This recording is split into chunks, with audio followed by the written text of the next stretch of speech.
Point వచ్చేటప్పటికి కావాలని కోరుకుంటున్న వాళ్ళు 50 ఏళ్ల వయసు ఉన్నటువంటి వాళ్ళు, అలాగే 60 ఏళ్లకి పెన్షన్ ఇస్తానని చెప్పినటువంటి కాన్సెప్ట్, ఈ రెండింటి గట్టిగా కోరుకుంటారు. దాంతోపాటు మహిళలు 1500 రూపాయలు. ఈ మూడు అయితే మాత్రం ఇప్పట్లో చేసేటట్లేరు. మేబీ ఎలక్షన్స్కి ఒక 5-6 నెలల ముందు అనౌన్స్ చేస్తారు. ఈ లోపు అద్భుతమే జరుగుతుందన్న ప్రచారం అయితే నడుపుతారు వాళ్ళు. అంటే వితంతు పింఛన్లు 1,00,000 లెక్క చెప్తున్నారు. మీరు అన్నట్టు ఫౌజ్ పింఛన్లు ఏవైతే ఉన్నాయో అది కూడా దాదాపు 2.30 లక్షలు ఎంతో చెప్తున్నారు. 2,30,000 మంది ఎంతమంది. అంటే ఇది ఇప్పుడు అదనపు ఖర్చుగా చెప్తున్నారు. ఒక 61 కోట్ల రూపాయలు నెలకి ఖర్చు అవుతుంది ఈ వితంతు పింఛన్లు 1,50,000 మందికి ఇవ్వడం వల్ల అనేది. అది ఏడాది చూసుకుంటే చాలానే అవుతుంది. అంటే ఇది ఇప్పుడు ఒక భారం అవుతుందా ప్రభుత్వానికి?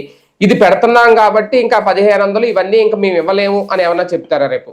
అంటే ఇక్కడ సమస్య ఏంటంటే ప్రభుత్వం ఏం చెప్పినా ఒకటి జనాలకైతే కావాల్సిందే, వద్దనేటటువంటి వాళ్ళు ఎవరు ఉండరు. పాయింట్ అలా దాంట్లో ఉన్నదల్లా ఏంటంటే డబ్బులు ఉన్నాయా లేవు. జగన్ అప్పు తీసుకొచ్చాడు ఇచ్చాడని మాట్లాడిన వాళ్ళు మనం అప్పు అంతకంటే ఎక్కువ తీసుకుంటున్నాం కదా, మరి ఏమైపోతున్నాయి డబ్బులు? జగన్ ఇంకా ఏదో విశాఖపట్నంలో కట్టాడు, లేకపోతే పెన్షన్లకు డబ్బులు కట్టాడు, లేకపోతే ఇంకోదానికి పథకానికి ఫీజు రియంబర్స్మెంట్, ఆరోగ్యశ్రీ ఇవన్నీ కూడా కట్టాడు. ఇక్కడ వచ్చేటప్పటికి అవి ఓ పక్కన మూలన పడేసాం, రెండో పక్కన ఏమన్నా అద్భుతం నిర్మించాం. పోలవరం నిర్మించేది మన డబ్బులతో కాదు, అమరావతి నిర్మించేది మన డబ్బులతో కాదు, అప్పులే. ఇంకేమైపోతున్నాయి డబ్బులు? ఎక్కడికి పోతున్నాయి? ఎవరు వాడుతున్నారు? ఏం చేస్తున్నారు? ఎందుకు మహిళలకు ఉచిత బస్సు ప్రయాణం ఇచ్చారు కదా, అదే ఆర్టీసీకి ఏమైనా డబ్బులు పంపిస్తున్నారా?